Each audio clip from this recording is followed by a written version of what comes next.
বন্ধু, তোর ভালোর জন্যই বলছি। মিস্ত্রি না শিখে ডক্টর শিখলে বেশি ভালো হয়, গ্রামের টুটকোয়া ডাক্তারগুলা।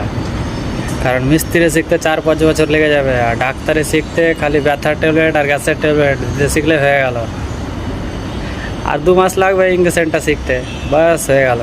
কারণ মিস্ত্রি শিখতে তোকে ধার বানাতে শিখতে হবে, পট্টি ধরতে শিখতে হবে, মুঠিয়া মারতে শিখতে হবে। আর ডাক্তারি শিখতে গ্যাসের ট্যাবলেট দিতে হবে তোকে। কথায় কথায় গ্যাসের ট্যাবলেট, ঢেকুর উঠছে গ্যাসের ট্যাবলেট, মাথা ব্যথা করছে মাথা ব্যথার সাথে গ্যাসের ট্যাবলেট, বাস। আর বাদ বাকি তো কাস্টমার এসে নিজেই বলে দিয়েছে, এমন কমি ফেলান দে, জিনটাক্স দে।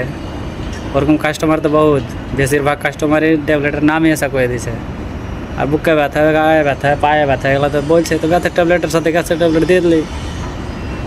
তো সম্পূর্ণ কথা মিলিয়ে এটাই কি, গ্রামের টুটকুয়া ডাক্তার শিখতে 2-3 মাস লাগবে, আর মিস্ত্রি শিখতে 4-5 বছর লাগবে। আর মিস্ত্রি শিখালে ওই কমসে কম হয়তো 5-6-এ পড়া বা মাধ্যমিক পাস মেয়ের সঙ্গে বিয়ে হবে, দিলে হয়তো লাস্টে অ্যাপাচি দিবে, আর কিছু না।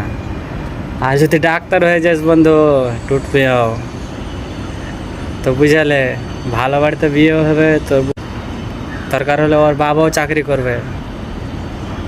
তো এটা ছাড় মিস্ত্রিগিরি শেখাটা, শিখ ডাক্তারি শিখ, কমসে কম ইঞ্জেকশনটা করতে শিখলে হয়ে গেল।